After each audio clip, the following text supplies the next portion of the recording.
we are ready to take responsibility for our families. And when everybody does that, done. It's done. It's that simple. Because with the family, the body comes together. And it starts with doing. As Yoda says, don't try, do or don't do. And so this is the call out to everyone, including the churches, who cannot say, we do not know what you are talking about.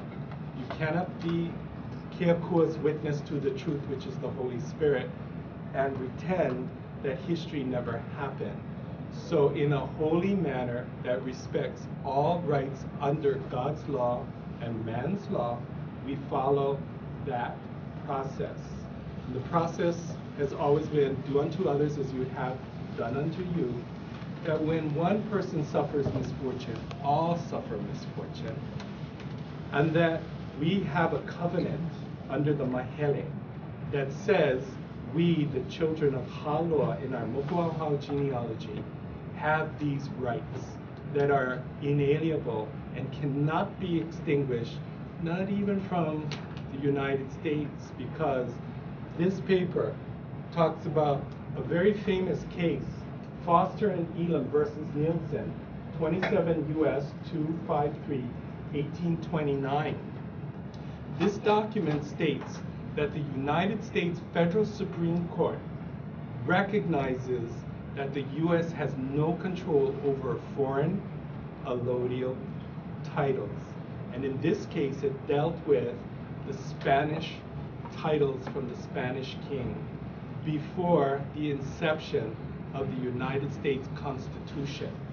When the United States did come together, form their Declaration of Independence, and in the 1780s formed the Constitution and formed the three branches of government, executive, legislative, and judicial, the judicial had to do a case whereby people who had a Spanish grant from the Spanish king, the United States wanted to claim that land under the 13 colonies. And they said, you can't, we have this grant, royal patent from the King of Spain. So it went to the US Supreme Court, and the Supreme Court voted that the United States cannot control foreign allodial titles. The Mahele is a foreign allodial title. Boy, is that a big one. Ka-thunk. By the way, we all gonna get a copy of it. Yes, so we've made copies of this, yeah? So what we're doing here is continuing a series of classes to show you a way through your family's interest of your family's rights and interests that you are not the squatters of the land, you are the landlords of the land. Because Kamehameha III, when he instituted in July 10th, 1850, allowing the Kuleana Act, both foreigners, non-native Hawaiians and Hawaiians could own titles to the lands, but more specifically, allodial titles for Kanakas of the blood, and freehold fee simple for non-Kanakas foreigners. Okay. Then he continued August 6, 1850, authorizing Kuleana native tenant rights, specifically laying out what the rights and privileges after abolishing the feudal system, what the productivity of the land in the Hawaiian ahupua'a, what rights they had over the produce of the land, and the water tenure system called kanawai. Okay? So it set up a specific form under kingdom law. And what the king did is he said, look, Kamehameha I was my father. He conquered all the islands except for Hawaii. And those lands in the kingdom are ceded to Kamehameha I, who I inherited being his son. So they all 4.2 million acres seat on my lap. And from me, I distribute the lands. Okay. So he's setting up in Western law how, where, why, under acts. He was an absolute monarch, so the land was all his by conquest of war. Okay, that's that's how Russia got 26 time zones, is they kept on conquering countries. Okay, so he's saying all that land is in my lap, and I have the right as absolute ruler to give it out to who I will. Okay. But then he came as an enlightened monarch where he didn't have to have a French Revolution. In 1839, he put out the Bill of Rights, or the Rights of Men, where he specifically stated what the rights of the Mo'i Ali'i, the Konahiki Ali'i, and the native tenant had, including intellectual property rights. And most Kanakas, and this is one of the biggest crying shames, many Native Americans have used that Bill of Rights as their preamble for their tribes. And it's so sad Kanakas don't even know how powerful. And they didn't, you can Google search it, by the way, and read Kamehameha III's Rights of Men. Okay? And then, after he established the Tenet of Rights, then on October 8th, 1840, he established the first constitution limiting his powers as representing the executive branch of government. But the lands came from him. Okay? So now he shows the embodiment of it. He limits himself no longer as an absolute ruler, but under the Constitution, under rule of law, where even he can be sued and taken to court. So now he sets up a process of the three branches of government: the executive ali'i, which controls the land through him and his allodium; the judicial, which is the Hawaiian Kingdom law and the Hawaiian Kingdom Supreme Court; and the legislative, based on loosely parliamentary procedure, House of Lords because of the House of Nobles, and then the legislative body. Okay. So what he does is, in the allodial titles, he does what is called a quit claim title, and that is like a general warranty deed. He says, I have all these rights in these lands, and now I'm going to parse them out because I never want to see my people disassociated from the land. I never want to see a homeless Hawaiian. Isn't that amazing? We've got 10,000 homeless Hawaiians. And he said, I don't want them disconnected to the land forever. He set up the structure, and this was brilliant. And remember, I got to tell you this, the way he set it up was different from the mainland, because we are the native trying to secure our rights. The white settlers in the United States are trying to take away rights from the native. So theirs is a squatter's grab title. So anybody from the outside has all chances to take away from the native, because they have in their land tenure, if an outside foreigner parks its carcass on your land for 25 years and you make no effort to remove them, they own that land. It's called squatters' rights, because they're squatters. On the Mayflower, they squatted on the American Indians' rights. And so they're justifying how I can steal the land without claiming war on you and spoils of war. Isn't that amazing? It's brilliant. However, what happens is when we play in our kingdom land, that cannot be mixed in with ours, because Foster and Elam versus Nilsson. You guys cannot do it, so says your federal U.S. Supreme Court. So why are you here? This is due notice with due care in due time. By the way, I'm not an attorney. This is purely my opinion as a researcher. Okay, this is my coverall to say I'm not giving you legal advice. Okay, so we set that up. Now to this very day, we have Hawaiian PhDs dealing with these land issues that don't know this part, which is amazing. And the reason why they don't know this part, I'm going to tell you, is all the books are not written by Kanakas. They're written by that squatters' rights mentality. And one of it is the Castle and Cook Foundation. And they do their best to say, don't look over here with the primary source material. Look over here, we're going to make it up. Our theory of Kamehameha III, but don't look at the documents because you'll find a different story. We're going to tell you what the documents mean, which has nothing to do with the truth of the documents. So let's pull down the emperor has no clothes. In this process, we find out that Kamehameha III based his whole land tenure on the legal book called Bouvier. The squatters outside Kanaka base it on Black's Legal Dictionary. They both have different terms for the same thing. One of the terms is your interest called inure. One is inure, Blackstone, and one is enure, Bouvier. They have two separate meanings. You see, this is where Kanakas got lost. They used legal language to discuss words that have different meanings yet sound the same. And unless you go to law school, you don't know the distinction, which means difference of the meaning. So you're totally lost and you're thinking they're speaking one thing when it's double speak.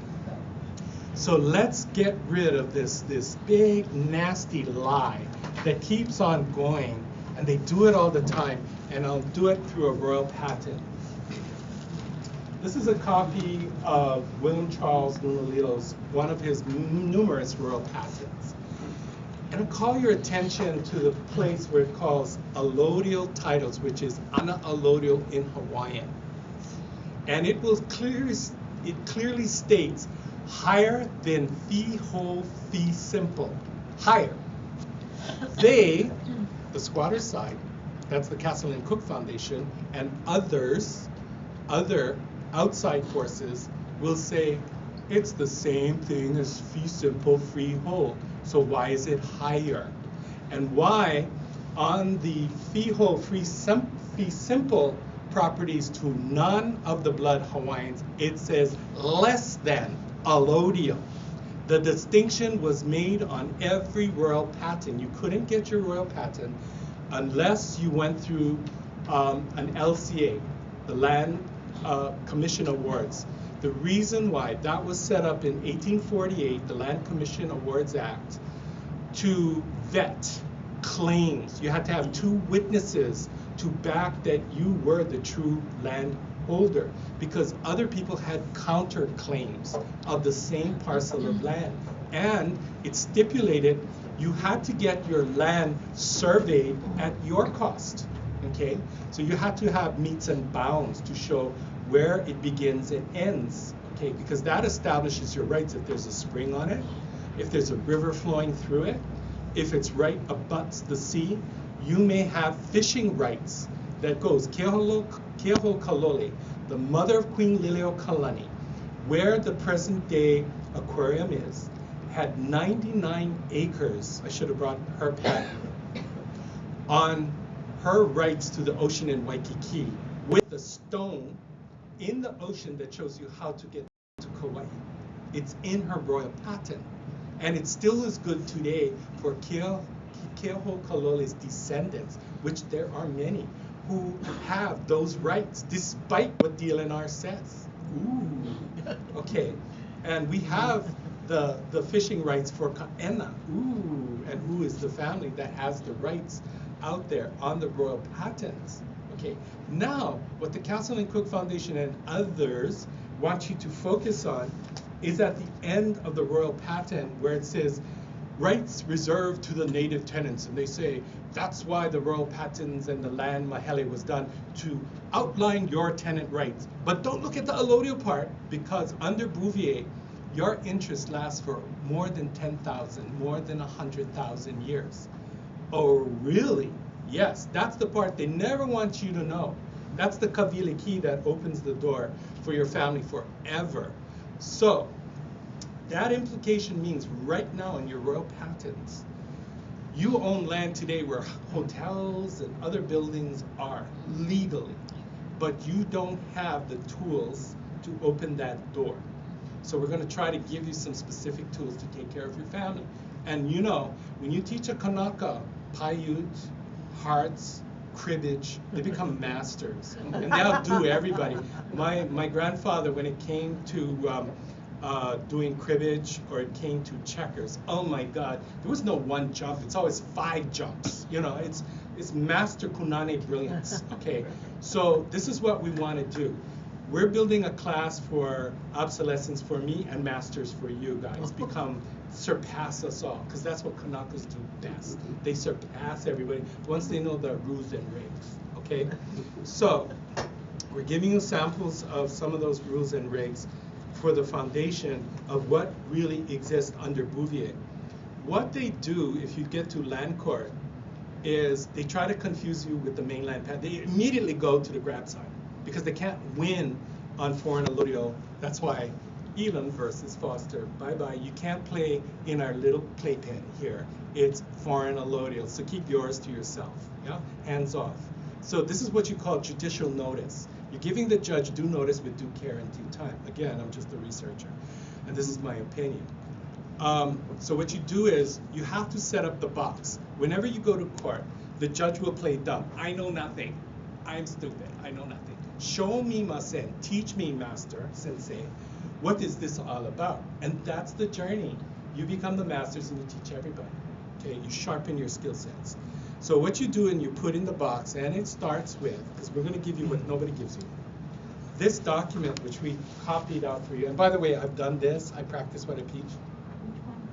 This is what you get in the building for the Bureau of Conveyances, Kalanimoku, first floor, that you go into the Diamond Head site, and you ask for the form, and the title of the document, and I'll try to bring it up close, but I'll read it to you first. The title of the document is Notice of Preservation and Vested Hereditary Undivided Lineal Interest of Title. Boy, you never knew that even existed, because they'll never tell you this little puppy exists.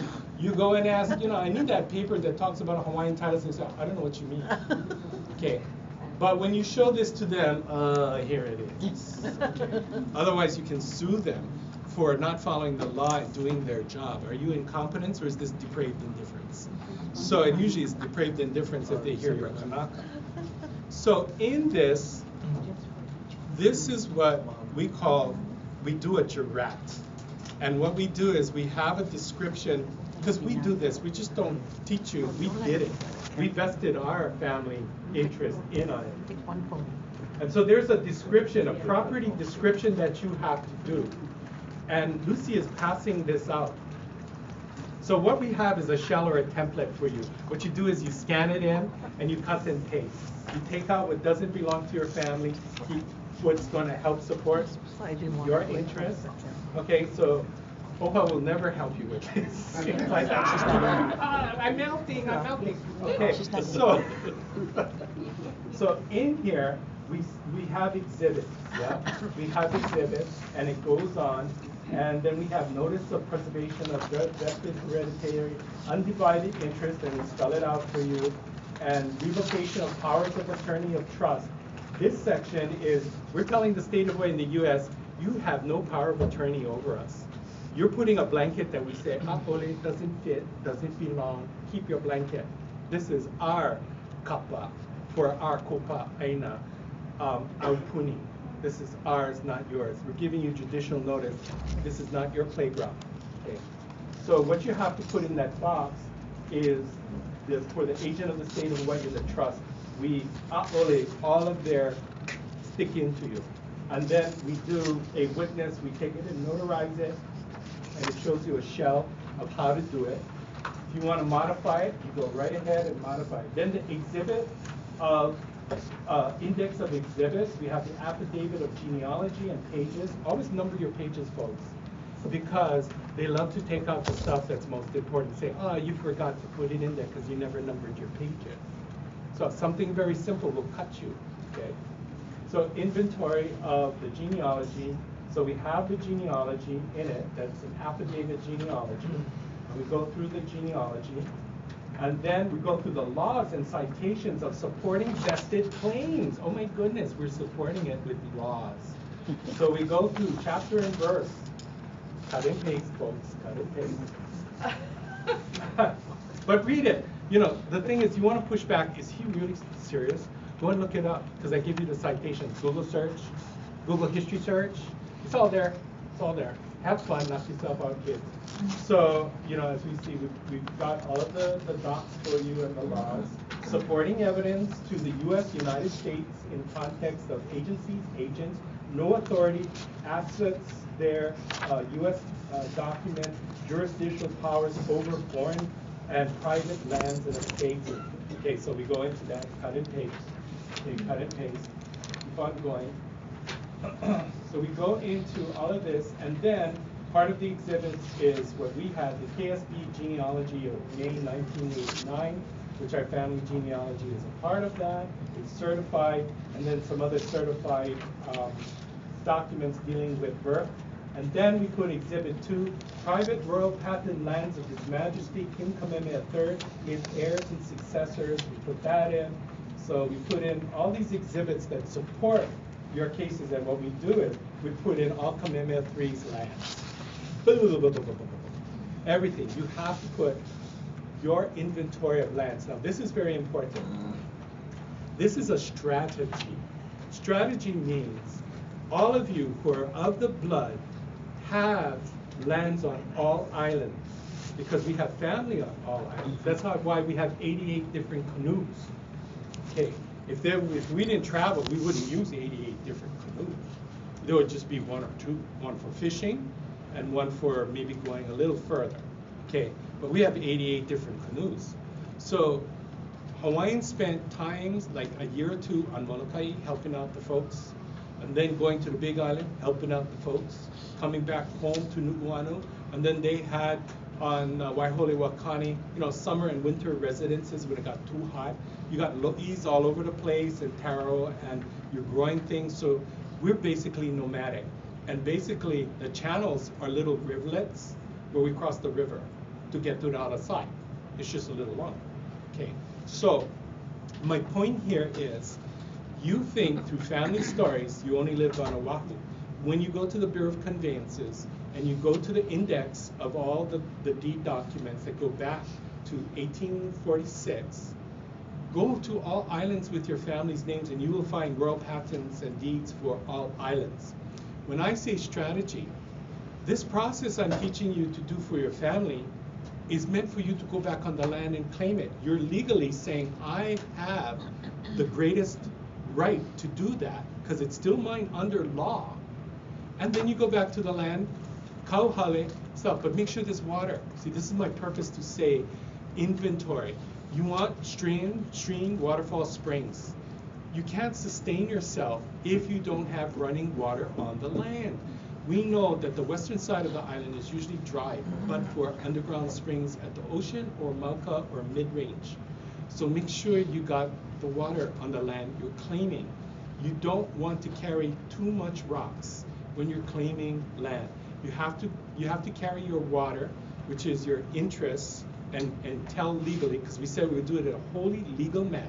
So you're giving them judicial notice, and you're formalizing it, then you're going back. So if anybody sees you as the squatter, you can put this notice out that shows you what you need to know under land court, and then the rules and regs that you're claiming your land. You're not the squatter, because Bouvier, 4th edition, 1856 says, this is your interest of your land. You're the true land owner. And everything everybody says is a fictional lie. And you're putting it not in their face directly, but you're letting them know what is the real deal. Not the Castle and Cook deal, but the real deal. So you want to make sure that when you do your research, that you're on a land, a piece of land that has water running through it, so that you can grow and you can get the water and you can filter the water and use the water. That just makes sense. You don't want to put yourself on the side of a barren place that basically has to get rainwater, or you have to call a truck in to fill up your tank. Very expensive, very costly. So strategic wise, you want to make sure you have good land in a good place and it's not in a tidal wave zone. Okay, so that's just a helpful hint. All right, now for our neighbor island folks, who I do classes on Molokai, Maui, and Big Island. A new Maurice Rosette It's getting his master's. I have no affiliation with this company, but it just started. It's all Kanakas. HawaiianArchives.org. They're on the internet. Hawaiian Kingdom Lands. They do title searches. They also do genealogy searches and USPS certification, first class delivery. They will certify your deeds, your documents, and whatever for you, especially if you're on the neighbor island Canada, afford a flight coming over and losing work time. They will do it for you, and it's Kanaka. So it's not the other side that is looking for every reason for not to find what you're looking for. I give it out as a tool. I'm not affiliated or associated with them, but you can contact them for further information of pricing and how they set up their thing. But just to know, there is a Kanaka search company that is out there that will assist you in process, because this is all about process. So, give you a good thing that this pattern and model has succeeded. The Kamaka brothers in Waiholi, Waikani got back 5,000 acres of their Allodial LCA Royal Patent lands. Their fight was a 30, 40-year fight that went with Judge King and ... The easy part was getting back their lands, believe it or not. They didn't come and get on the roofs and shout the victory. We done it. We broke through the glass ceiling. We got our acreage back. They didn't do it. Why? Because they were going after the water rights, the big dog. Okay, that's the big dog that comes into EVA vis-a-vis AMFACT and the state. This was the hard lift. Okay, and when they got on the one-on-one with not this Attorney General, but another Attorney General of the state of Hawaii, and they got one-on-one with them, and they had the original Mahele books from their family. Okay, the original. That's, talk about evidence. They had the original books. That was withheld by a federal district court judge, Sam King. And they got it back, and that's illegal, to withhold the evidence that belongs to the family. They got it back because AMFAC needed them to sign off on a document, and they didn't want money, they wanted their Mahele documents back. So the judge gave the opposing side, who was Kanaka, and unfortunately, there's a lot of Kamehameha with our own people aiding the other side. So finally got it back and won their land. However, the water rights, in a private meeting with the Attorney General, it came down to, yeah, we acknowledge you're right. Okay, this is like precedent setting. Never happened before. You're right. You're the owners of the water rights. We're only the tenants and things, and it is yours, but you and whose army is going to take it away from us? Okay? So this has always been the plight of the Hawaiian people. How far can we go before we get pushback? Right? Because when they tell you, after Queen Liliuokalani said, do not take up arms, because if you do, they'll declare war on Hawaii, and under international law, they can conquer us, and by doing that, usurp the land under rights of conquest, spoils of war, recognized throughout the world. We won, we get all your stuff. Okay, it's called piracy, but that's it, that's the rules. So she said, don't do that for that, but she didn't say stop fighting. Okay, see, that's the part people leave out. So when the Organic Act happened, okay, number one, there is no treaty of annexation. So the kingdom never gave the land to the United States. And under their constitution, the Supremacy Clause, Article 6, Section 2, the only ones who can make treaty is the doctrine of political question, the executive branch, which there is none. Okay. And then, as I told you, Foster and Elam versus Nelson, their federal Supreme Court, the highest court in the land, says you have no control over Hawaiian allodial titles. This is not U.S. allodial titles. Okay. So these things are all in your box. Okay, of showing the truth to cut the line, the court. Okay. Two Kue petitions, 1893, 1897, stopped it. Okay. Then they tried to steal the land through the Newlands Resolution. Again, the Supremacy Clause, their own constitution an act of Congress cannot take land from Germany or France. You cannot do that under their own constitution. So it's illegal. Now, the guys who did the overthrow, they didn't want the US government mucking around in their stolen lands. And it's stolen because in 1902, and when you go to land court, they're looking for the fulcrum, the cause, the base of the fraud. I'll tell you where the base of the fraud is, so you can go and pull it out yourself. In 1902, in the summer, ex-president of the Republic of Hawaii, Dole, went into all Crown lands and also Ali'i lands, and he scratched off Ana Allodial and put freehold fee simple, because they knew the law.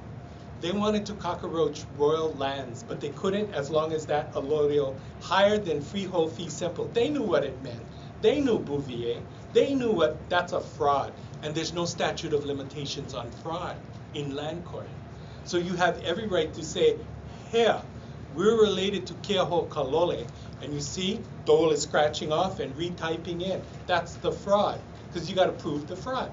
Okay, this is part of getting your evidence together to show them I'm telling you a true story that is real and factual, and this is all the facts put into my box, because it comes down to, in law, which is discovery.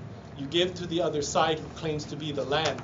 This is all my stuff that shows that my family's interest is still alive, and we still own it because of all of this pala in my box. Land court only cares about who has the highest claim. Obviously I do, because here's all the laws, rules, and regs under your law and under kingdom law. So where's yours? Okay, any billionaire can get off the plane and they do what is called a quiet title, which is a legal action of a lawsuit saying, let's find out who owns this land. Now most Kanakas, now this is the sad part, this is the ue part of Kamehameha III's great mahele. This was the flaw in the mahele, not the setup of the documents, not the rights that were put in, not the process, but teaching our people to teach our people what their rights are. And when death happened to Tutu, number one, Tutu should have given all family members the whole list of lands that he owned, so that everybody knew what he owned, and they didn't have to go and see what he owned. It's called a portfolio. The portfolio should have been existing for everyone to find out what did Tutu own. That was never taught as a value set to pass on to anybody. That meant Kanakas were ignorant from after Tutu going on down. Okay, that was the first part, the land. Second part, what were their rights under Bouvier? Which means all you guys, when Tutu dies, you must do a quiet title. You must say, we are the owners. Even though Tutu had a warranty deed and sold it to Richards, Mr. William Richards to the left, we are now claiming that land back under Bouvier because our interests are not extinguished. That is more like a lease, yeah?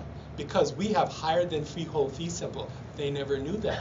They never knew the distinction because nobody taught them. The rules and regs were never passed on generational. So Hawaiians shut down at that point and said, it's all freehold fee simple. That's why Castle and Cook Foundation says, don't look at the top of the page, look at the bottom, where the mahele was to secure your rights, and the government only gave you title, but they never gave you the land. Lie, lie, lie. Why would the king jerk around his people? For funsies? No z's. That wasn't the reason for it at all, z's. Okay? So you have to see clearly through the lies that are written to hold this down. Do you know Webster's dictionary does not have the word allodial in it? They don't want you to know knowledge is power. You have to go to Blackstone, which is the squatters' rights one, but it was based on Bouvier, 4th edition. Not even our own Hawaiian knows that, okay? Not even our Hawaiian guys know, because you ask this certain Hawaiian guy who's out on TV all the time, what's the difference between allodial and fee simple? He'll say none. This is PhD. Okay. So bottom line is not even Kanakas know what, because what books are they reading? Go to primary source. That's what our charter schools do. That's why the kids were up in Mauna Kea. And what happened to the TMG? The Dukes. Okay, why? Knowledge. Who is standing behind the kids of TNT? Kupunas and Makuas. Because old school, new school, old school. Knowledge, no more knowledge. Okay, can do, no can do. Okay, but can do. So you get the drift here. We gotta pick it up because you talk too much, everybody goes down. So, but you get the drift here. It's a straight line of logical thinking. A plus B equals C and D. Keep it separate from. Now, we go into Hawaii State Revised Constitution. Why is it revised? Because it's based on kingdom law. Why? Because they're occupying us. So they use funny kind of words to say, oh, we're occupying the kingdom, and really we're making it up on the kingdom law, because really the kingdom law is really, but we don't want you to know. How do we know that? Let me tell you how we know that. Article 1, Section 1 of the state constitution says, and this is blatant, this is so blatant and it goes over everybody's head. We, the state of Hawaii, have the right to make laws in Hawaii because of the people, the good people. What people? Who people? The guys from Massachusetts Bay. Can I go to France and make laws in France? Where's my French allodial titles from Louis? Okay. How can I make laws in a place where I don't have palapala to the land, to control the land, to tell you about the land? Guess what?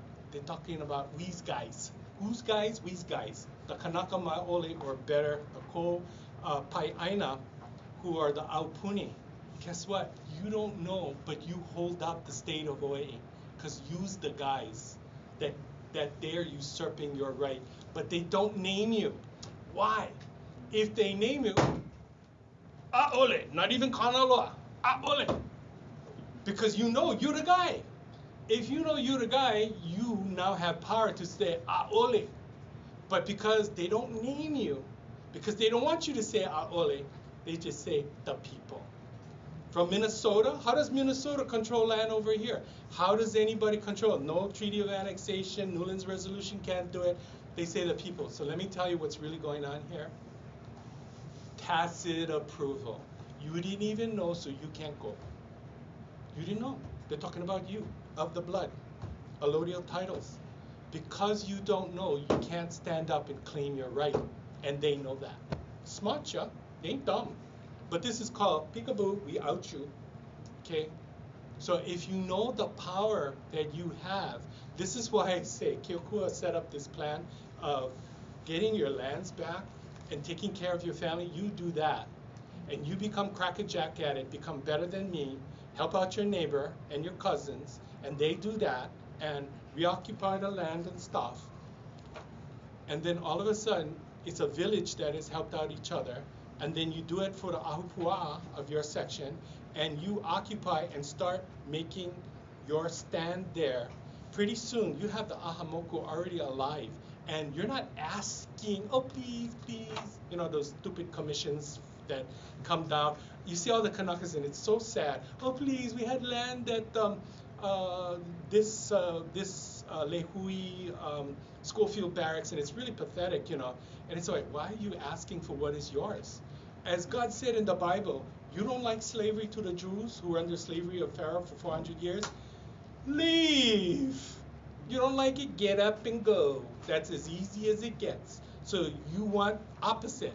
Get back on the land, but first legally do everything under law. Go back, kapu, set up the strategy of A plus B, give them due notice with due care and time, and where's yours? Okay? Because it's yours, but it's not your fault. Let me tell you why. When you've been beaten down since the Organic Act down, and you've been told a lie over and over again, and they resonate, the Queen said, don't do war, but she didn't say, stop everything.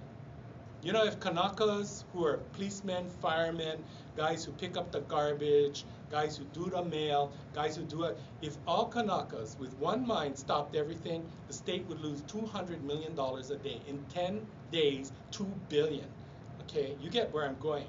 The Arab Spring, Because where's your documents? How can you lock us up? On what statutory grounds? Where's your subject matter jurisdiction? You have none. The Admissions Act basically is an executive order approved by Congress.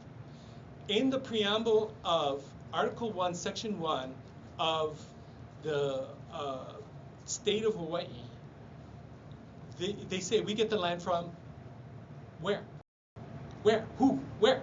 They don't name it because it doesn't exist. It's another fabrication of the lie. The Admissions Act doesn't get the land from anybody. And it's consistent. They are consistent in lies. That is in the Constitution of the United States of Section 1 of the Constitution, the right to lie. Take away the right to lie and all the businesses fall because it's a hope and a prayer. It's people will believe in this crap. And then somebody will actually give money and we could actually do something. That's how everything is held up. It's under the right of lying. And Trump wants to change that. Oh boy. Okay, that's going to be interesting. Because Trump was right. Obama was not born in U.S. territory. He was born in the Kingdom of Hawaii.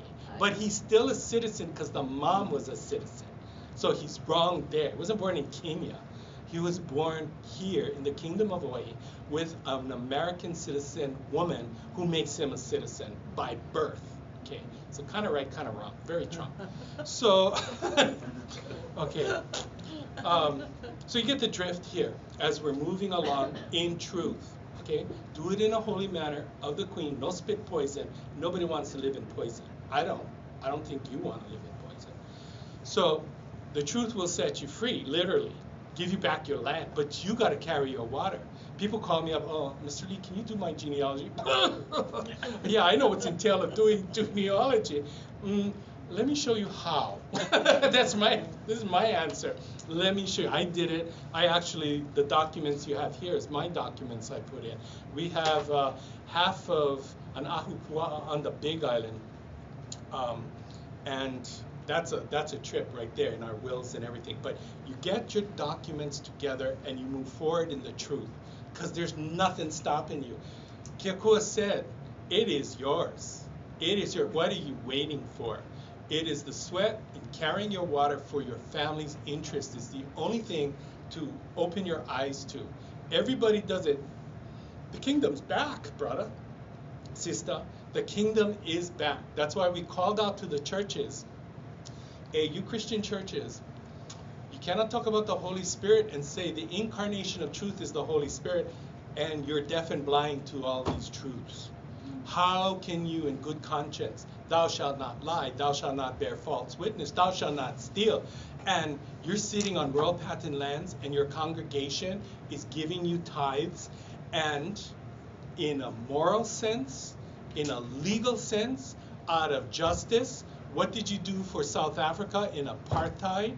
And what did you do for the blacks after the Civil War for civil rights when it was illegal for a black man and a woman to be married in 1965 in Georgia? The churches got involved, and huli. Once the churches get involved in this, done. It is over. You should have seen all the evil and Kamehameha to try to stop me from giving that video on YouTube. It was like the Antichrist. Birds were coming out of the, it's like apocalypse is coming over. Boy, they didn't want that message to come out because it's that powerful. Coming here, I had like 2 huge clouds come around me, and I had to call, I'm a kahu, but there's a kahuna's kahuna that we don't go around talking about. But that's our go-to Batman thing, when we can't do it, we call up the one who has track record 2 above us, and boom, gone. And I went like, I can say this thing because I was all bust up, like 10,000 leagues under the sea, But we have to recognize we got to move forward step by step, and it's not lying in front of a bulldozer. I make it easy for you. You just put it inside. We give you the documents. Show up. That is that simple. Show up. Put your stuff through. Show up. Do the research. Find the land with the water on it. make your cow hale and take back which is yours. You are not the squatters. You are the landlords forever under Bouvier. How about that, folks?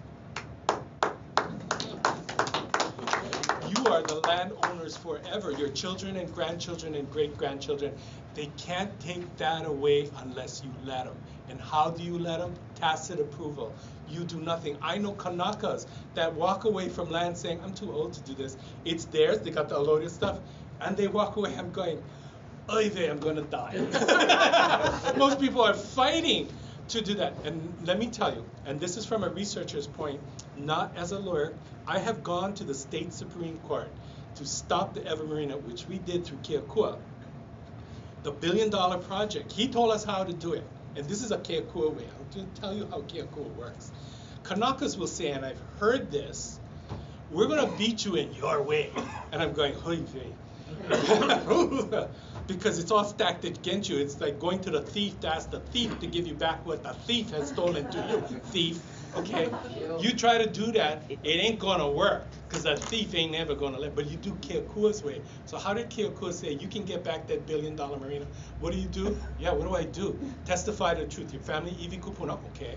The Limu, okay. The underground waters, okay. That's it? Okay. So I do that, go on YouTube, docu-search, learn how to do stuff, and I do a contested case, end up in First Circuit Court, write my brief, never done a brief before, but look at models, scan, cut and paste, easy way. So we do that, put in the stuff, okay.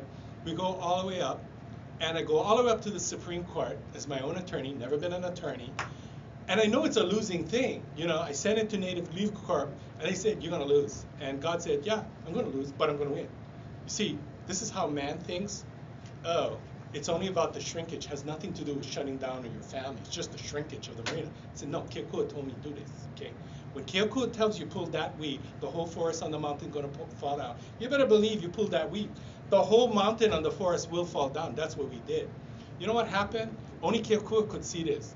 By standing up to them, which Native Legal Corp would never do, the Sierra Club tried and failed.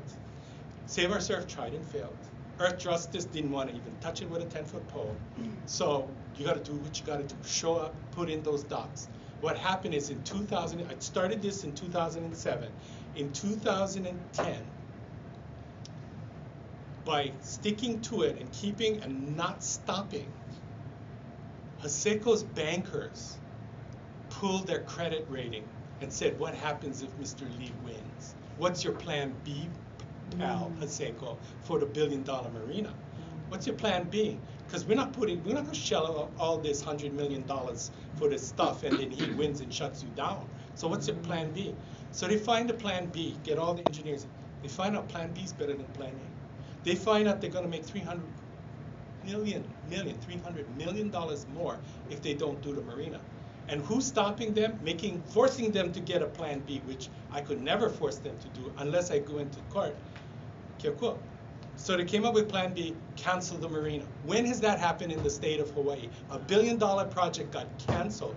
I went up to the states, surprise, surprise, I lose, but I win the war. I lose the battle and I won the war. It is not a marina anymore because I listened to Keakua. And Keakua, this is his plan for his people. You know why? I'll tell you the secret. Keakua is the true mo'i. Okay? He's the mo'i. So all of this fighting and arguing and all these sovereignty groups on who's the mo'i, let's settle it right here. The guy who created it, the uncreated one, who created us and the land, who can put his little finger for 10 billion years and it's still going to be there. And I've heard the arrogance of men saying, my ocean, my land, and my retort to them is, I want to see your hand there for 1,000 years. If it's yours, you should be able to hold on to it because you say it's yours. No, they're all Makidai dead. The guys who said that, they're not around. They turn to ashes. So this is Keakua's plan that says take care of your family and you take care of everybody by not hurting anybody. What you do, he said, is when you hurt one person, you hurt everybody. So do it in a holy manner. That's his vision. That's his philosophy. And it sure makes a lot of sense because the Queen was talking about that. It's just, this is the other half of the shoe of can do, go to. Okay, because you can do this too. So In this process, it's a step-by-step process that you can do, okay? And has been done. The 5,000 acres did come back because you know it's coming apart at the seams. Keakoa told me in my prayer life that if all Kanakas did this, he would do the rest. And I'm going to tell you what the rest is. When we were coming over and Lucy Gay picked me up with Auntie Alice, we talked about Mokapu. Mokapu, there are hundreds of bones that have not been repatriated because Kanakas are fighting over process. And the iwi kupuna is languishing in storage vaults at Bishop Museum, which is heva for our people. It is heva to make those who brought us to this place stay in cardboard boxes in a concrete area that they don't belong, because Kopai Aina can't kuka and mohihi let go all that puhiva and hakaka and namu for their gold, their platinum, iwi kupuna uhane. Okay. So Keokua said, oh, I know the plight of Kanaka. He said in a parable, as he usually does, the plight of the Hawaiian people is like a man who said to everybody, I'm going to go farming and make a farm. I'm going to be a mahi'ai and I'm going to have a farm. And he did nothing. Why? Because there was constant fighting with his family. And that's the plight of us today. So Lucy said, oh my goodness, with this heva with the iwi kupuna and Kanakas not being able to get together, is there any way for us to move? And I said, oh yeah, you find it in the good book with Moses. The Jews, they couldn't move anywhere. 400 years in slavery till God tapped Moses and said, come, be my mouthpiece. After that, everybody had a directional. I said the same thing. Keokua said he's going to do the same thing for his people. Some Kopai Aina he's going to touch, and people will see. He told me, like Joseph of the Bible, everything that person does will spring up, and nothing can stop. And everybody, you got to be an idiot not to know. Kekua's finger is on that Kopai Aina. And when you see that, you will know. Everybody will know, see? So there is hope for our people. And Keokua said, you just show me that you're ready to be the adult and carry your water for your interest of your family. I'll do the rest. He said, everybody says you can't fight the United States. Oh, you haven't met Keokua. Okay, you haven't seen what Keokua can do. Because like the Jews in the Bible, we have a diaspora, a division. 250,000 are in the mainland because they left Hawaii to seek a better life for their family. Better job opportunity, better schools, better housing, cheaper food, to make a better life, yeah? But Keokua's gonna shut that down, so they gotta come back. Like when Adolf Hitler took over Europe, and he killed 6 million. Well, our people, we don't have enough to get killed, so it's just going to get rough for them. In October 21st to 25th of this year, the market's going to collapse worldwide. China is part of it. The debt structure and printing out, all the countries in the world printing out fake monopoly money to hold up their economies, finally is going to come due. And our Kanaka's got to come back. That's why he said, for 3 years, we've been doing classes and stuff, 214 here, and Molokai and stuff. He said, Hawaiians got to come back to something, not nothing. They got to come back to get their lands back. Because if every family does it, the aupuni is already done. And you guys are the bottom up, he said. Bottom up, not top down. All these guys fighting on who's the po'o, who's the ali'i, who's the a'ole. Just take care of your family and God takes care of the rest. And that sounds just like him. That's what the good book talks about him all the time. My yoke is light. Why you guys make it so difficult for yourselves? Yeah. So we articulate this in a reasonable way. We give you real documents that we went through to do and show a path. Choice is yours, whether you choose to do it. At this point, I'm going to stop the thing and let you ask questions, because you must have questions. So I'll open it up. Anybody got questions for us to? Yes. Okay, explain about squatters' rights. Okay, explain about squatters' rights. That my auntie told me long long time ago, Apuka Aina, which is adverse possession. Apuka Aina is that adverse the same? possession. Yes. Okay, Mike, can you answer about squatters' rights and Puka Aina, which is adverse possession? Adverse possession is when someone is taking over your land or claiming that they have rights of your land, which they have no documentation to back up at all, which is part of dealing with land tenure. And again, this is the United States coming in and saying, we have sovereignty over you, but there's no statutory jurisdiction. In the Admissions Act, the U.S. federal government claims no metes and bounds of the entire 4.2 million acres. Isn't that interesting? How can you have federal court when you don't own the land? But the reason why they can is you let them, en masse. If the Kanakas, we have 500,000 Kanakas according to the 2010 census. 500,000 Kanakas say, Ole, guess what? Can they lock you up based on what? Where's their subject matter jurisdiction based on what? They have no subject matter jurisdiction. They cannot lock you up. And by the way, they don't have enough people or overtime or any place to do it. That gives you a sense of power. But the practical application of power has to start within your family, because you feel like an ant right now saying, oh, this is like way big, it's ginormous, okay? But when you can do step by step, A plus B equals C, and you start doing it, and as Auntie Alice so eloquently says, speak up for yourself and don't let the lie rule your life. Push back, not violently, but use the law to inform them you're wrong and this is why. And this is what this is all about, is to do the pushback, reasonable, with due care, in due time, with due diligence. And you're just saying, I have all the docs here, I have put it in this jurat, which is a legal instrument that tells you in exhibits everything you need to know in law that secures my interests and my rights. Now, where's yours? And by the way, this has nothing to do with you because of Elam versus Foster. You have no control over foreign allodial titles based on to the U.S. Supreme Court 27 U.S. 253 1829. So how are you making all these claims? No treaty of annexation.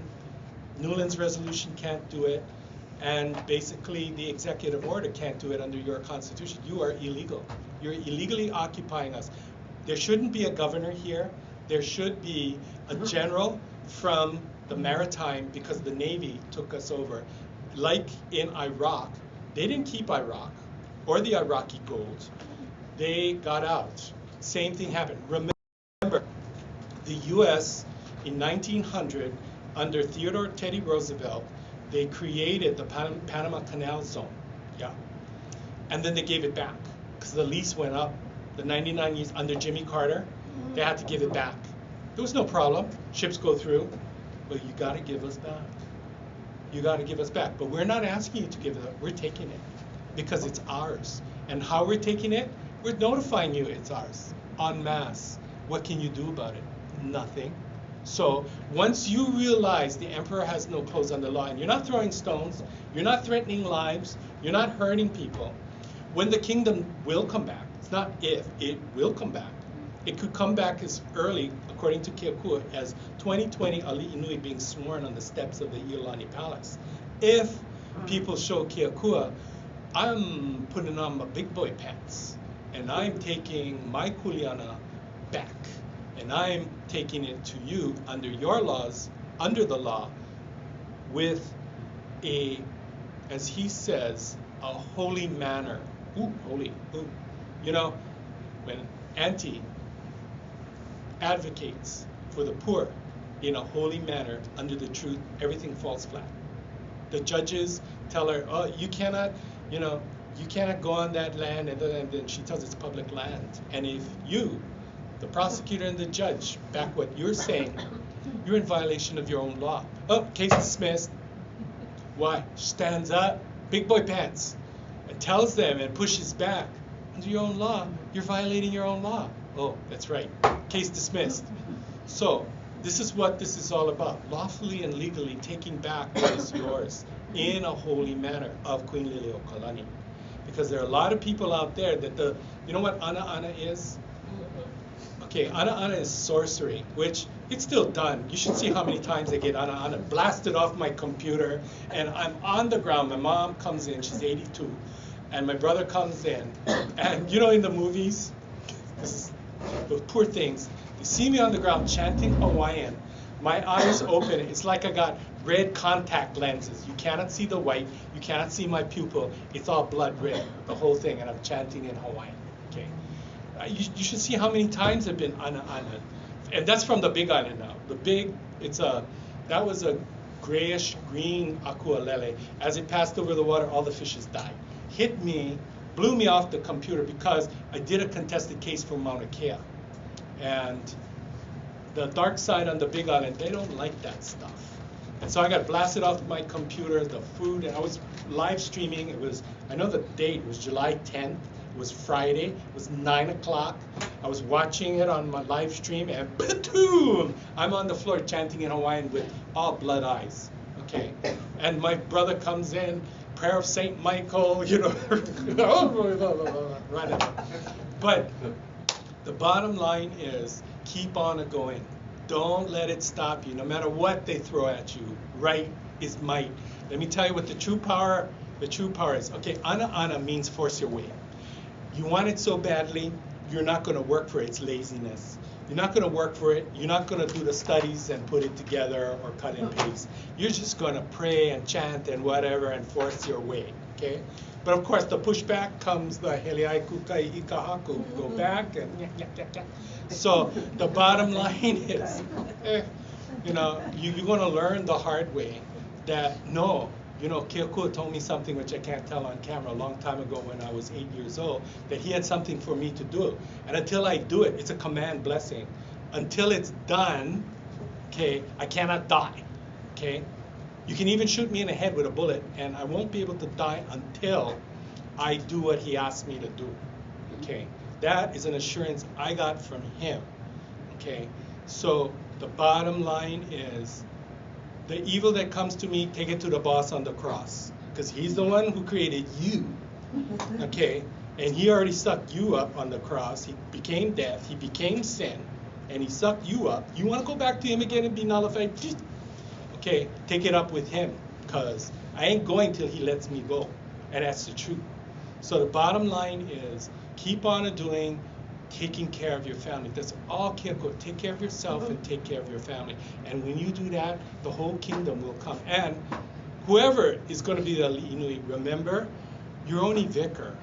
You're not the mo'i. The true mo'i is going to come, and the time is coming down. When we see the Mount of Olives split in two, he's coming. So the bottom line is, he will take possession at one time.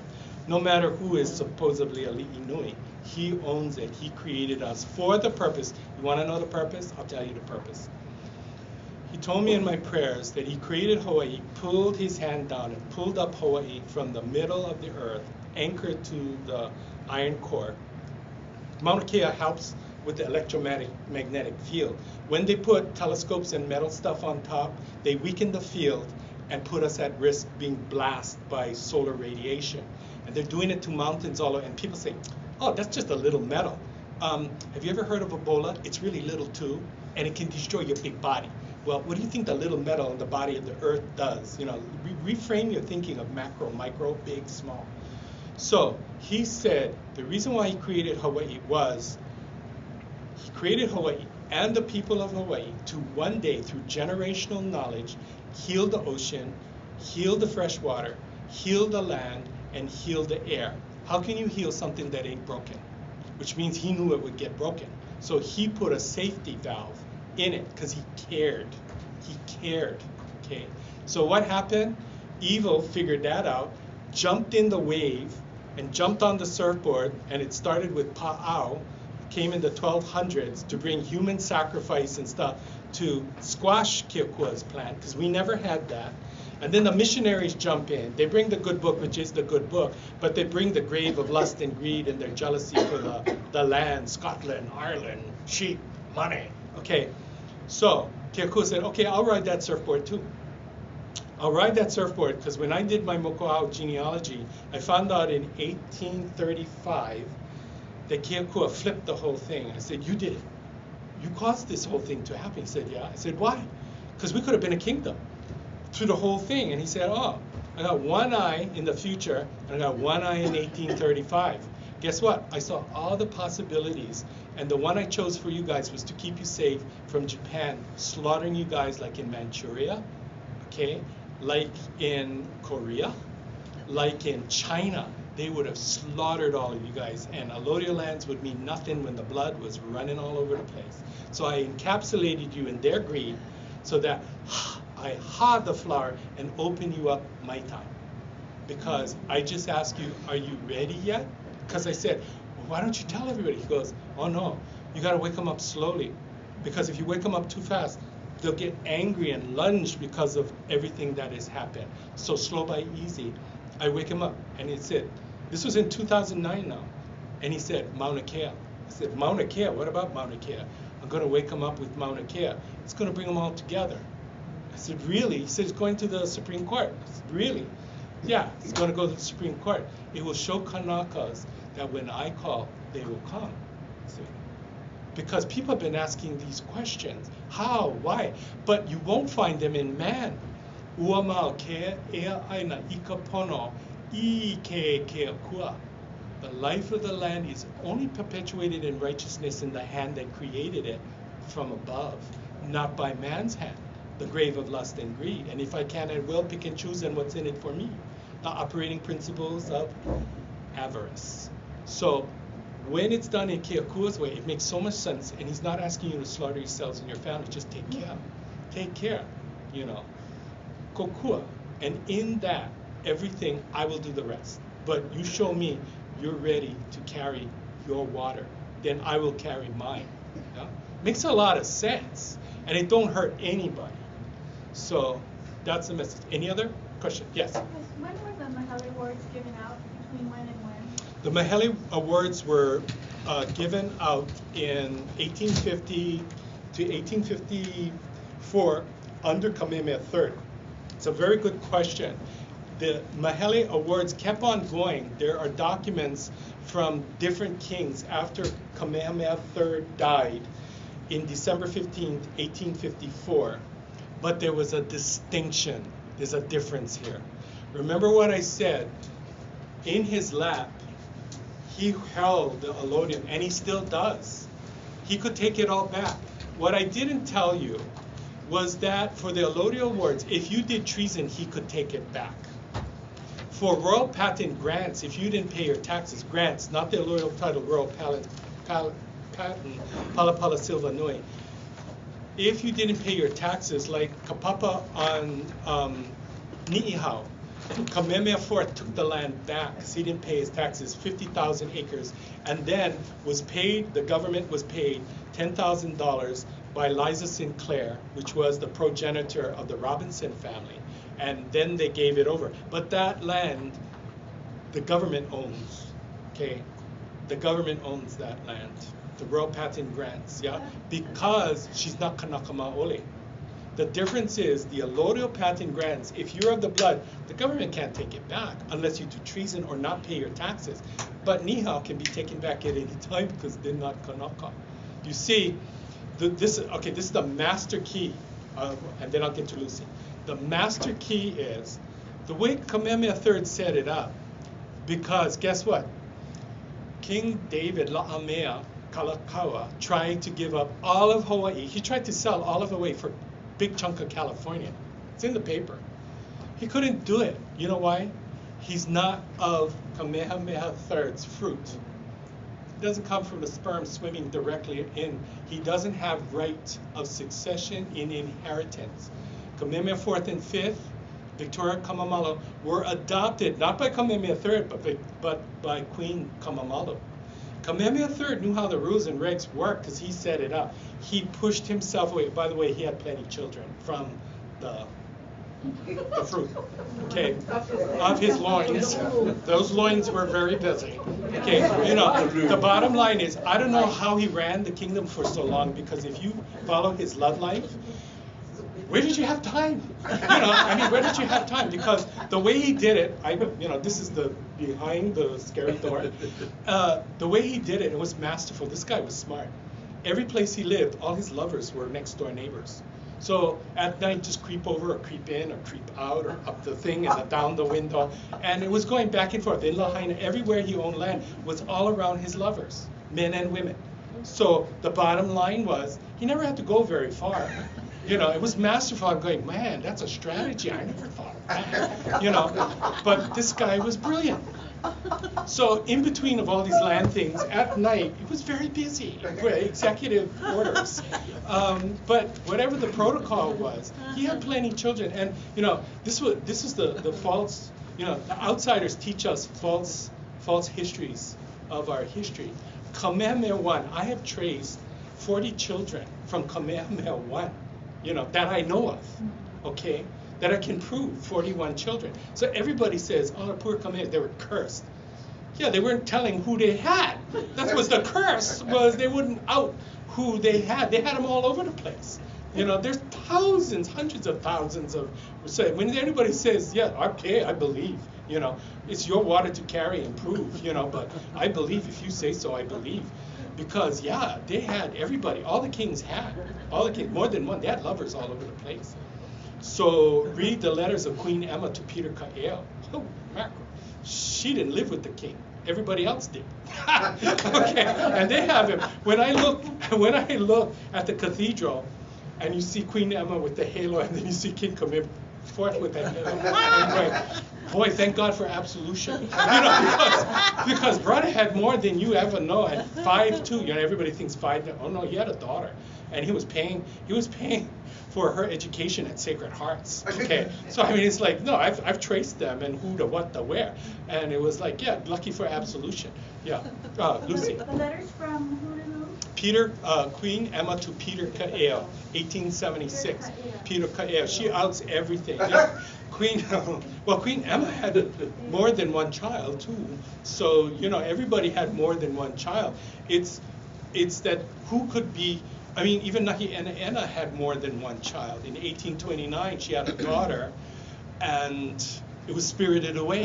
You know, this is the tragedy of royal birth, was they being the community of chiefs would say who's accepted and who isn't accepted.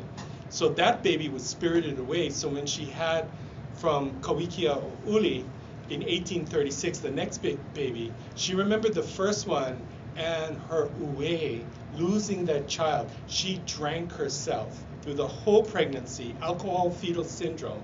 She died because she drank herself to death, and that's why the baby, alcohol fetal syndrome, did not live. It was a son. So there are people who claim to be by Waianae, don't say they're wrong, because the son died, but the daughter lived. Okay.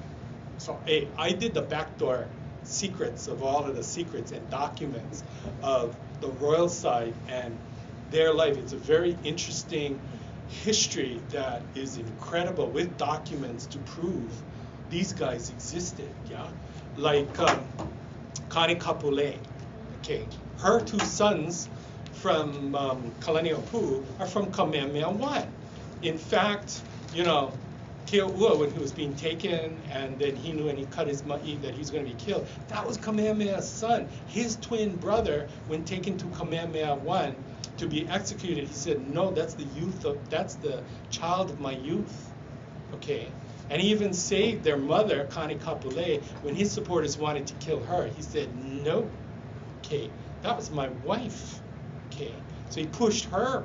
Then he pushed his supporters back and said, A'ole. You know, so there's so much of Hawaii that you don't know that is the most interesting history. And they were hid under Kamehameha Ula and Kamehameha, because it's actually Keo'ula, Ahu'ula, Keo'ua, Ahu'ula, and Pa'ea, Keo'ua Pa'ea. And it was Kamehameha Pa'oa and Kamehameha Ula. Okay, there's only one set of twins that came from Haiali'i, and that was Kane Kapule. But she was a generation older than him, so when he was in his teens, they got together and she showed him how. And how. He had 2 babies from her. And of course, Po'olua is part of our history, more than one father. You accepted the baby because it was from family, you know, so family is family. So this stuff, the history that people think they know, they don't know. Oh, no, Lucy Gay has got that then auntie. So, 2 questions. Yes, 2 questions. So back then they paid taxes. They paid taxes, yes. To the King. Today, because that was sovereign, if indeed we are sovereign, to whom do we pay land tax? Okay. That's one question. Yeah. Second is, I know I passed out the Kumu literature stuff, and you cite a number of HRSs, and then there's an L something or other. Could you give us an idea what somebody what those refer to? You'll have to point it out to me because. Or the couple side. Yeah. Okay, those are legal quotes from cases under kingdom law, okay, of 1850. Yeah. So your land tax thing, okay, Kanakas got together and asked the same question of this occupying state power. And they came up with the land exemption for Kuleana, which Oha does. You who have Kuleana lands, that is only recognized if you got it under Kamehameha III. Anything after Kamehameha III is looked with suspicion. And I'm not saying it's not legal, because remember what I said, to continue the thought, Kamehameha III, he owned the allodium of everything. After he died, the other kings, not being fruit of the body, were executors of the Hawaiian kingdom government. They didn't have the same right power. Remember I said Kalakaua tried to swap Hawaii for a big chunk of California, and he couldn't, because he is just a fiduciary of the executive branch for the kingdom. He's not the holder of the allodium. And the masterful part was, which I never got to tell you, was you can't give allodial land to a haole. You can't do it. It's written that way. That haole has to have Hawaiian children to be the receivers of the land, which means not even Kamehameha III could sign off the 4.2 acres to the U.S. because they're not Kanaka. You'd have to have a Kanaka president to receive that. And you could only receive it, and I've only seen 6 in the Bureau of Conveyances. It's called an allodial deed, which you relinquish everything forever, and you give the thousands of years to someone else of the blood. That's the only way you can do it. Under the rules and regs, you cannot give it to a haole. Kamehameha III had close advisors where he gave fee simple freehold land, and he gave fishing rights with exception. And the exception was when you die, it extinguishes. Unless you have a Hawaiian wife with Hawaiian children, then it can pass on to their Kanaka children. So all the haules cannot get a allodial title forever, only of the blood. You can have 1 drop, still counts. 1 drop. You can have 1,000th of 1,000, and it still counts. But no drop, no count. So of the blood, it's a very rare club. Yeah. No, I was going to say real quick, I don't have to have it. After, wait, what was it? After Kamehameha III? Third. Because he was absolute, right? Right. So all the other kings are what again? Well, they're administrators of the executive branch. They're just the chief executive of the kingdom. They're not the holder of the allodium. You see, Kamehameha III always reserved it everywhere, in all treaties, and even in the Mahele. It's mine. It's mine. Okay. But the reason why he gave up his rights to his people is you can kill me, chop off 1 head, but you can't chop off all my people's heads. Yeah. So he tried to make sure that, number 1, they would never be in the situation they are today. And what cut the aka cord there was not passing on the knowledge of the rights and how to, through the process of the kingdom law, because Queen Emma did this when she When someone died, she went and did a quiet claim. You talk about a brilliant woman who had integrity. It was Queen Emma and also Queen Kalama. They were the brilliant land managers. They even land managed they became fiduciaries for Kanakas because she was so good with finances and knowing the laws and everything. She was a wonderful businesswoman. When someone who was a tenant on her land chopped down her forest, she went and sued them and got money and got them to plant it back. Okay, that's one smart cookie.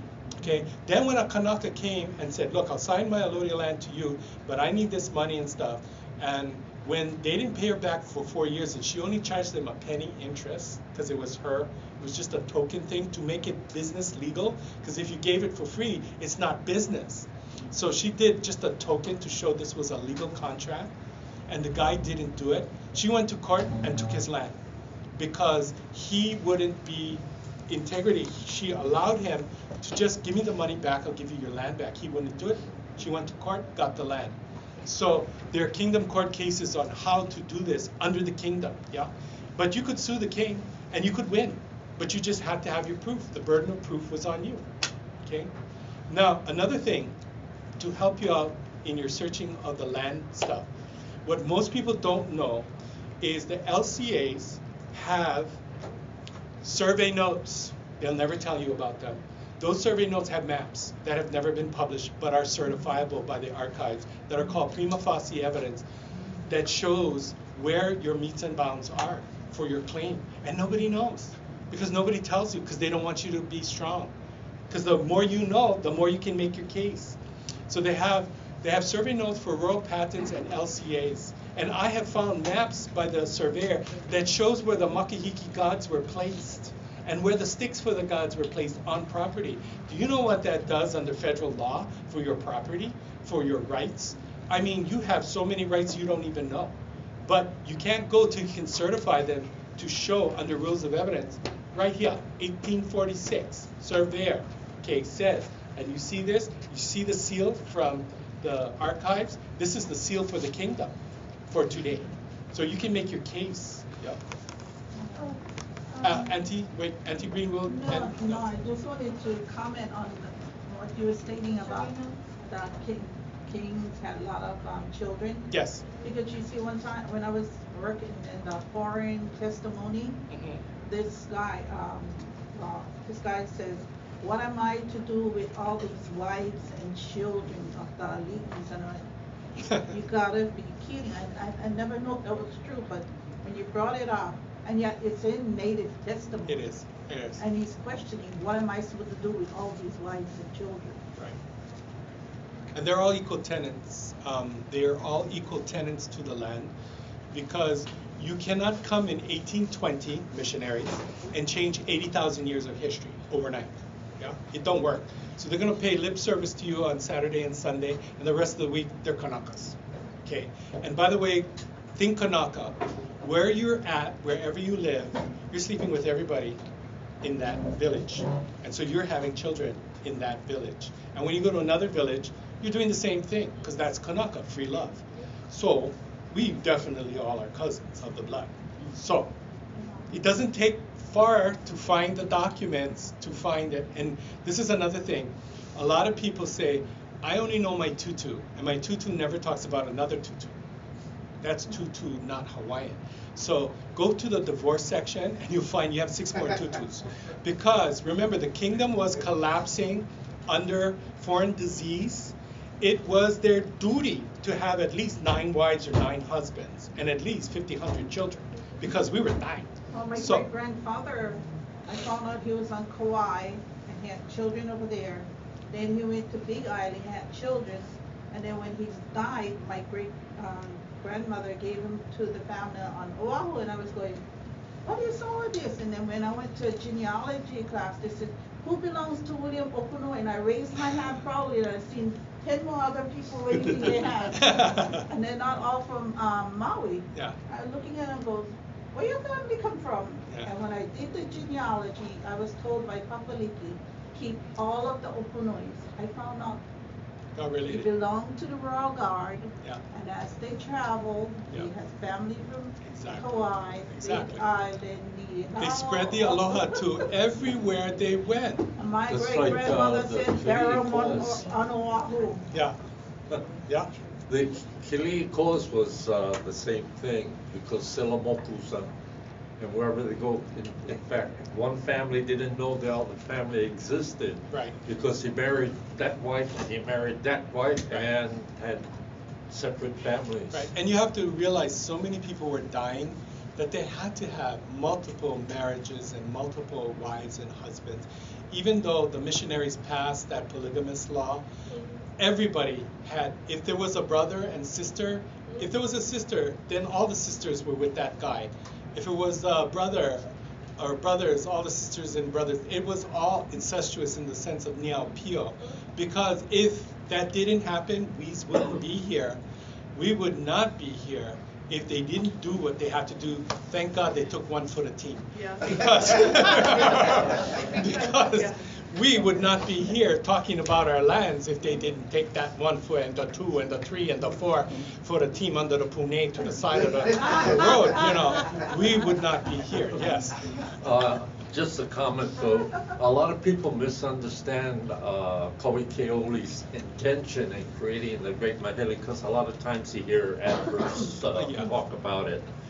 But number one, his intention was because of all the countries around the world that would come in, Yes.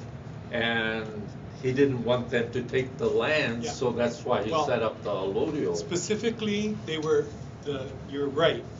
And one of those characters was my 6th great grandfather, Captain Meek from Marblehead, Massachusetts, was one of those characters who came from Salem.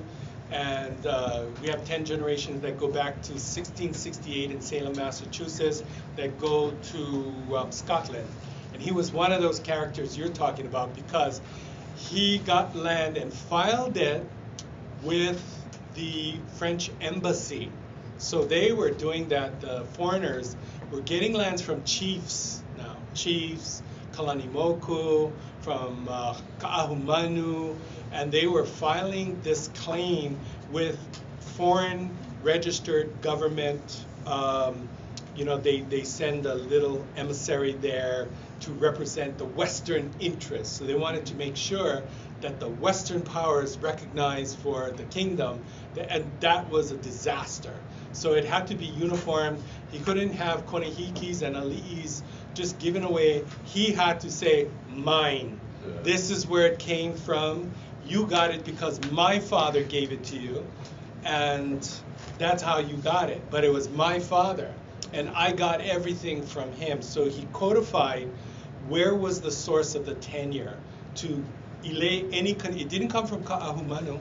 Yeah. She's my cousin, but she is not from my father. So he had to set up a system that was clear, unambiguous. I am the keeper of the Allodial from my father. Yes, Lucy. Just 2 things. I overheard back there. You want to make sure when you talk about the testimonies, those came from the surveyors. Is there a title for that? Yes. Okay. There is a title for the survey notes. They're called survey notes. And it's in the documents. There's, you supposedly, you go to ask the girl at the counter, I need the survey notes for Royal Patent or LCA number XX. And they bring out a big black book that they flip into the survey notes. Some have LCA survey notes, and some have Royal Patent survey notes. So they'll find out the LCA, and there are these Green Land Commission Award books that break it apart by name. They break it apart by island. They break it apart by Ahupua'a. They break it apart by LCA number or Royal Patent number. So there are many ways you can find your LCA or Royal Patent. Once you get that number, you go to the girl at the desk and ask for the LCA. You give her the LCA number, and she will look up the LCA if the survey notes are under the LCA. If it's not under the LCA number, then she will look up the Royal Patent. It's either in one or the other. If it's not in both, it means, and it's very rare, it means that it's with the Bureau of Conveyances, and they have not given the archives that information. Now they do, the state has a vault on the top floor of the original royal patents for all the alleys. They don't let that out. It's the stolen claim for all our lands, because remember I said, we the people, that's the people they're talking about, and we are the ancestors of those the people. Those are the people that they're talking And the about. maps is on the 4th floor. Yeah. So they purposefully keep that information and accessibility from Kanakas so that you do not have the tools to make your case. Because they know what it's up. They all know. When you get them cornered and everything, they go, yeah, but where's your army? The army is your family. Your Kuleana family is the army. It's that simple. It starts with your family. It always is the family. And it starts with the truth. And then as you build on this truth, they can't stop it, because once it's out and once the fire has been lit to the forest, they can't stop the burn. The burn is the lie that they have built as their windbreak to lay claim to something that doesn't belong. But Keokua did it on purpose, so don't blame them. They get a pass. You know, I believe in what Nelson Mandela did. We got a lot of Kanakas helping on the opposite side, and I'll tell you why. They've got a reasonable argument. Their argument is, if we get rid of the United States, who's going to stop China from coming in? You and what army? It's the same thing. I point to Keokua. This is his land, not mine, not the Kanaka Maoli. He created us. That's his problem, okay? And there is a way to do this. But he enfolded us so that we could come back again. Because Papa Bray, master hula chanter, when he, in his temple on the Big Island that has the natural formation of the 8 Hawaiian Islands, he saw this. I'm only repeating what he said on Olelo taping after that one day the whole world would look to Hawaii to answer their problems. Remember what I said about Keokua, why he created us? That's what he was talking about, that he never mentioned. And this is part of the unfolding reality of Keokuas, because none of the sovereignty groups ever asked Keokua, God, what his plan was. It was, oh, we can do. Okay, carry it then. Never happened. Never happened. Yes, please. For clarification. Yes, clarification. You talked about Kamehameha III. Yeah.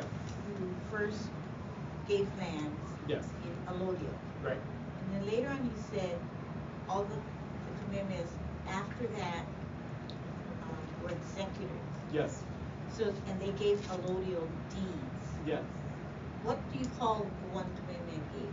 If they're not Allodial deeds, what are they? Okay, we can go back. Okay. What happened was the government now represented Kamehameha III.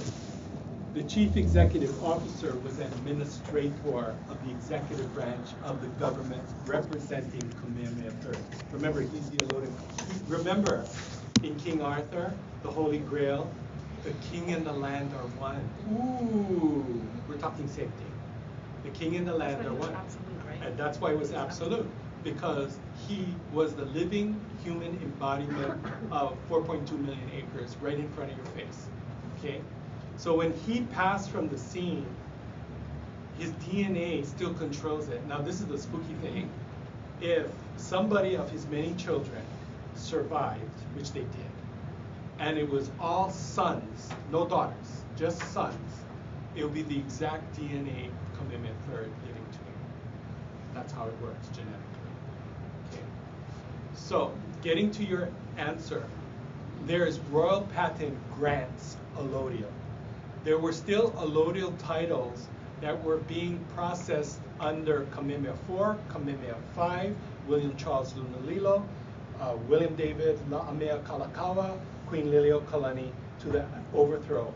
People had put in their claims from 1847 in native testimony, native register, foreign testimony, foreign register. It's in all. So a lot of Kanakas came, the great lie was not all the Kanakas got their land. That's a lie, because the system, although the Land Commission Award was abolished under the Land Commission Act in 1855, it was abolished. No more land commissioners. Done. Because they had done all their work. What happened is, there was a terrible plague that came in 1848, in the summertime of 1848. Many Hawaiians lived to register their lands. They died in 1848, okay? But their lands were still processed because their heirs were still alive. Remember, the commissioners went on every single island. You didn't have to book it to Oahu.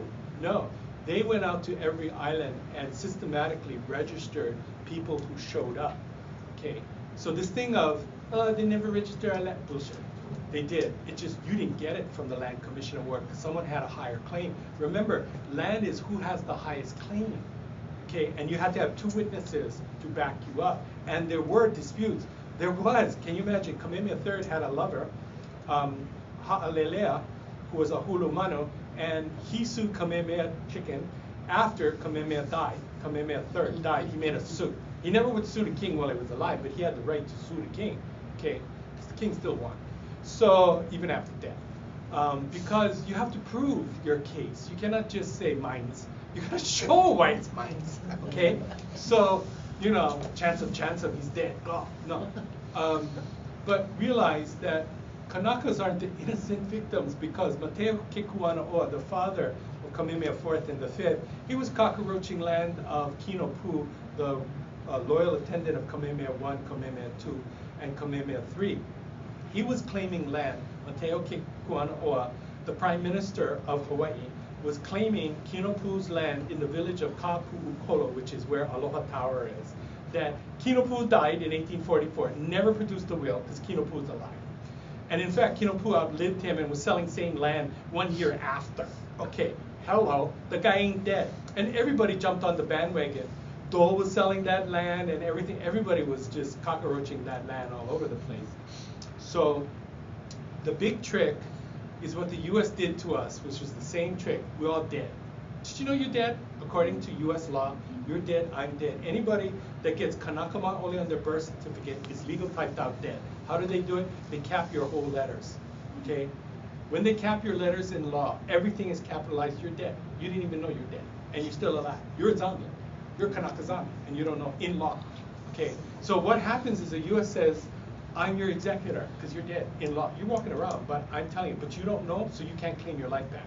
How do you claim your life back? I'll tell you how you can claim your life back. Okay, there is the doctrine of Sedeki, Spanish common law. They were doing that in Spain.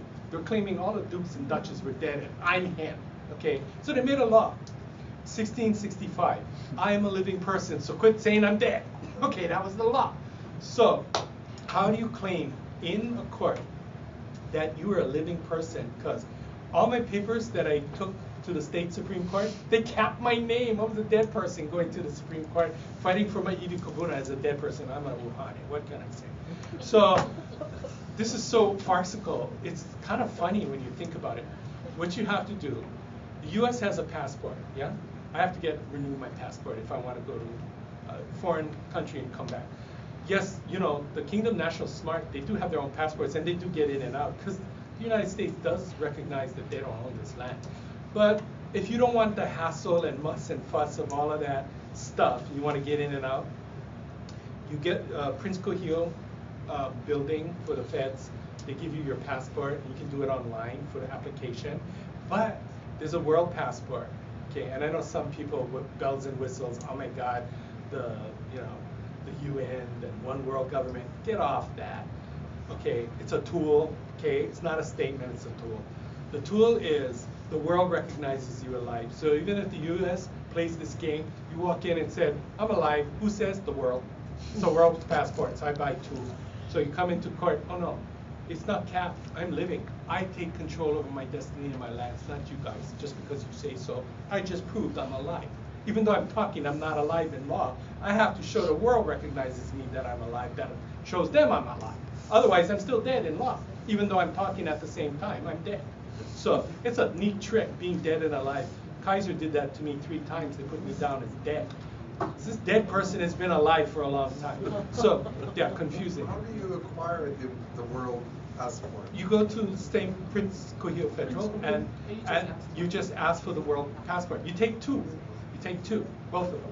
Because what you're doing is the entry back in is the US, so you don't get hassles. The world passport says in law, you cannot claim you're my fiduciary that I didn't appoint, and you're not my power of attorney, because that's what the US did to us. There is 670,000 pounds of kingdom gold sitting on 2 secret locations on Oahu. And the US uses our land, 4.2 million acres, and those 670,000 pounds of gold. Remember, 16 ounces is a pound, and it's over $1,000 an ounce. Okay? The Kingdom of Hawaii, its monetary standard was in gold coin. We had the largest gold reserve next to China and some other countries. So the US couldn't take it to Fort Knox. That would be stealing. Oh, really? The Great Steal didn't happen. No, not the Great Steal. The land part was the great fiction, the great lie. The Great Steal is taking that gold and putting it into Fort Knox. Okay? Because in 1935, when the US got off the gold standard, they monetized their debt on Hawaiian Kingdom land, 4.2 million acres, and our gold. Because they got off the gold standard, but they have never reimbursed us as the monetization of their debt for the interest of the bonds that is owed to all Kingdom nationals. It's about $30 million of Kingdom national. Yeah. It's in Buzzy Agar's book. Yeah. Yeah. And that's the part that can get you bumped off. Because that's the part we haven't even touched yet. We're just talking about allodial land. That part makes them very, very angry to bring that part. The reason Mike asked about to whom we pay taxes, I know that for many families, it's because of failure to pay property tax that people stepped in and claimed Right. the land. So I'm very curious. So I understand that 3, you don't pay any tax. Yeah. Okay. But after that, Okay. is it required? Okay. Today, see, the question is, what is their subject matter jurisdiction under law? How can you have? Did the Iraqis pay taxes to the United States for busting into their country? Not a dime.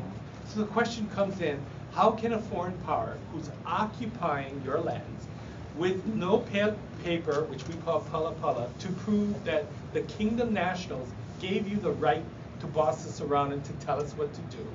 And the Admissions Act doesn't even claim land here.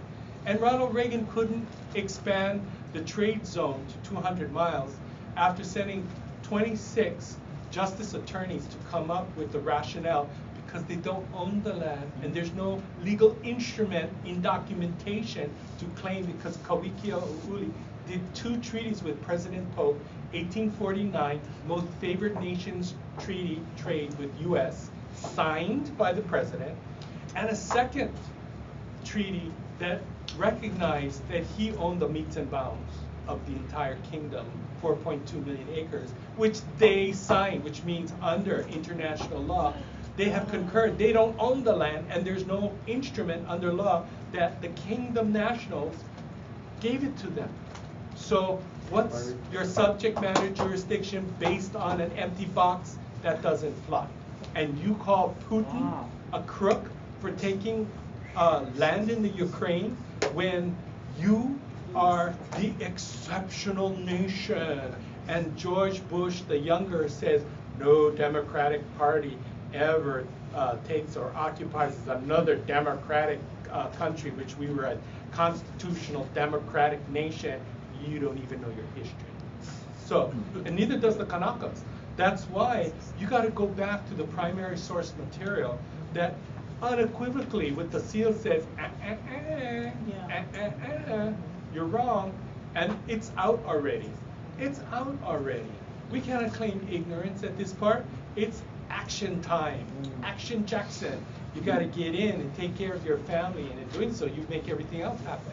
I just found out a few years ago I have a lot of land on Fort because my family moved around and had Right. their tower here. So Right. Mark Zuckerberg just bought 700 acres from Jimmy Fluger for $100 million. Right. Right. And that beach that he thinks is his beach, half of it's my family's. Right. And then 2 land grants up above on the bluff. So when I go and start this paperwork down, do all my family members have to do the same thing? Okay, for the process. same- Okay, this is a process question. I'll answer that. Yes, aunties and uncles, cousins, and everything. It's called equal tenant rights. Yeah. That everybody has a piece of the pie. Yeah, it gets spread more as the living heirs live. Once they die, their rights are extinguished and goes to their heirs. No heirs directly of children, goes to their nieces, nephews, uncles, aunties, uncles, nieces that are alive, whatever. Then it funnels laterally, okay, to whomever is standing with the pala and the blood. So process is, the first thing you do is you fill out your notice of preservation of vested hereditary undivided lineal interest of title. This tells you the state knows. They know, but you don't know, and they keep it from you, so you can't get what you should get. Okay, the first thing. Second thing after you fill up your box is you put in a quiet title, which is a lawsuit. Based on this, you're giving notice, which you're clouding the title. Okay, and then you put a lien. You have a right to put a lien. You're on my property. I put a lien. Stays for 99 years. Show me you have the highest claim. I have certified documents with a jurat under rules of evidence with everything that back it up. Now I'm putting a lien, Mr. Millionaire, of $100 million on your property and all your possessions because you're on my land. Now try to get rid of the lien because you have to do it with documents to prove that I'm a liar and I have no subject matter jurisdiction and that I have no claim because I'm telling you my vested rights and my interest is greater than yours. And that's all land court ever asks. Who has the greatest claim? And that's what I'm doing under the law. Now, I'm not finished yet. So what you do is you put it in the paper, okay, under the legal section to give them due notice. And if they don't read the paper in the legal section and it passes, guess what? Statute of limitations. You passed. We gave you due notice with due care and due time. And the fact that you don't live on Oahu and don't read our papers is your fault. Ignorance of the law is no excuse. And possession is 9/10% of the law. So you just move your kauhale on there. Okay. And now try to evict me on what? I, in the Bureau of Conveyances, am the landowner. Show me where you have the highest rights based on the Great Mahele and all these legal documents that are certified. My genealogy, all the claimants of the court cases and everything. I've given you due notice with due care and due time. You have not responded. You missed the statute of limitations. What recourse do you have under the law? So, oh my God, this person is a lawyer? No. You have to take the time to learn step-by-step process. And that's what this whole thing, the big lie is about to go boop. And then what? I mentioned the Panama Canal Zone. They have by precedent shown they can negotiate something out. Because the Panama Canal Zone now belongs to Panama, not to the United States, with full rights. Do you know, let me tell you next step. Do you know what happens if we get rid of the Jones Act? And now Hawaii deals with all the port cities of the entire Pacific. We're the richest country nation in the world. That's just that. Take it another step. We utilize the land and the ocean the way we did with our fish ponds. We become the biggest food producer in the world. Biggest food producer, biggest income. No Jones Act where everything has to go to the mainland and come through Matson to us. Now, just with removing the Jones Act and taking over all our ports and shipping facilities with duties and things, we now have a kingdom. We have a kingdom defense force paid by the entire world, and not one Kanaka has to pay taxes for our security, our drones, and everything that protects us. The world does it. This is Keakua's plan, I'm telling you, that none, and I repeat, none of the sovereignty groups of OHA have ever heard or ever thought of, because it comes from Keakua. He showed me the whole thing, okay? And I'm giving you just snippets. We can do medicines for seaweed and coral that is unlike anything in the world, with patents for the world medical, incredible stuff that we have without damaging the source. And we'd be the richest country that is a neutral nation in the world, with drones. And defense forces to protect our fishery, at least 6, 2 on, and 2 up on the North Pacific, 2 down, and 2 in reserve.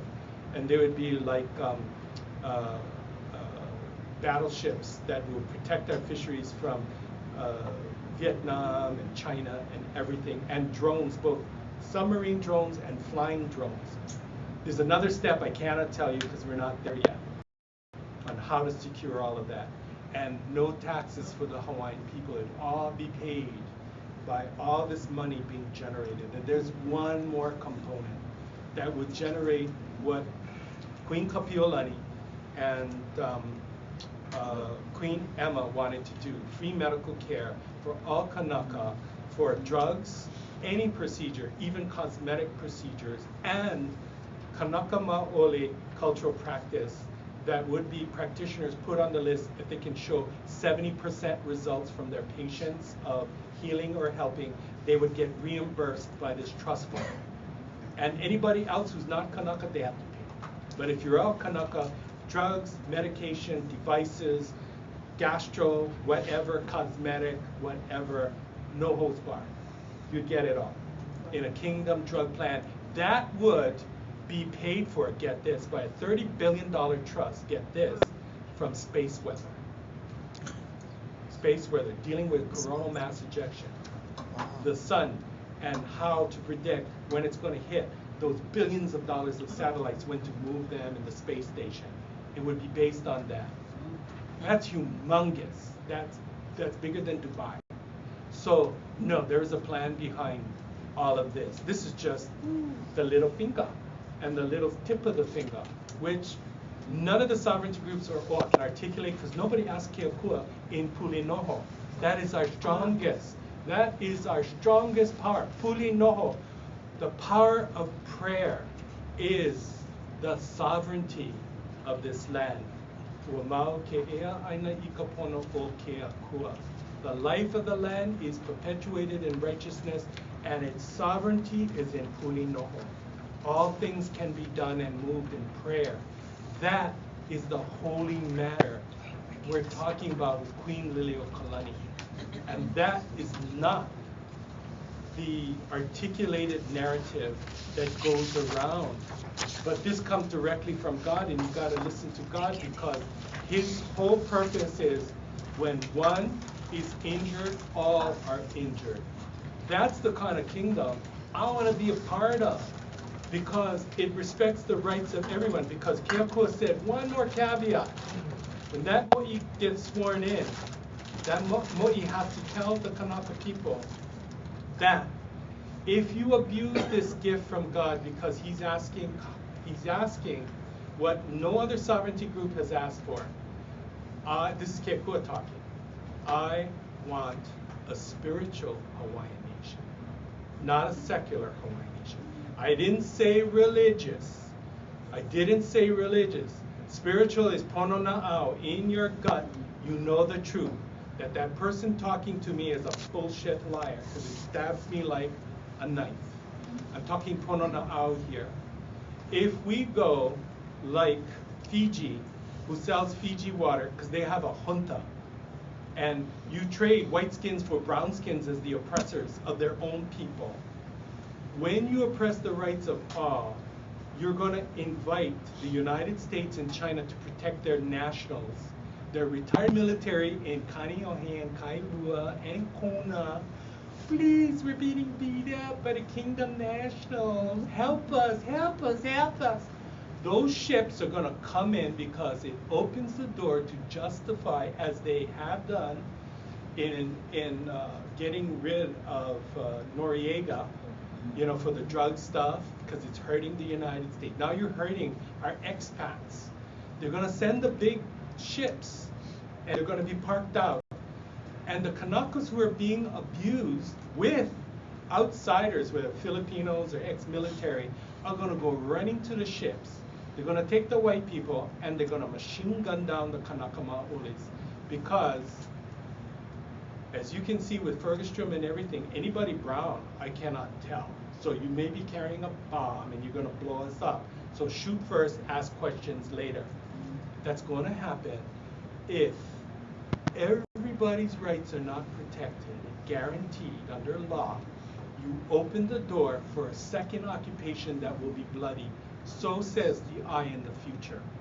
And I'm not talking about dollar bill eye. That's Mammoth. That's the Western god, the dollar bill eye. That's not our Keakua Iho. That's Mammon, money god. We're talking about the true uncreated God. So get your facts, get your priorities right.